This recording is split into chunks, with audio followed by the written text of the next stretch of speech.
4 సంవత్సరాలు వయసున్నప్పుడు కృష్ణ గారు సరదాగా పిల్లలందరినీ ఊటీకి తీసుకెళ్లారు. కృష్ణ గారు ప్రతి వేసవిలో కుటుంబానికి దగ్గరగా ఉండేటట్లు, అలాగే షూటింగ్లు కూడా జరిగేటట్టు, పిల్లల సరదా కూడా తీరేటట్లు ఉంటుందని షూటింగ్స్ అన్ని ఊటీలో ప్లాన్ చేసుకునేవారు.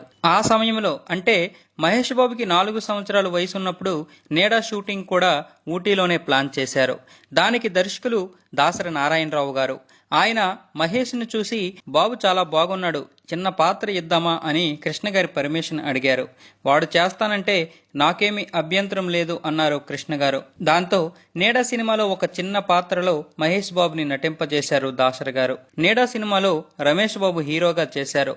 అందులో చిన్న పాత్రే మహేష్ తో చేయించారు. ఆ తర్వాత మహేష్ ని మద్రాసులో ఉన్న పద్మశేషాద్రి స్కూలులో చేర్పించారు. స్కూలులో చేరాక ప్రతి వేసవి సెలవులకి కృష్ణ గారితో ఊటీ వెళ్లేవారు. ఆ సమయంలో కృష్ణ గారు ఏ సినిమా ఊటీలో ప్లాన్ చేస్తే ఆ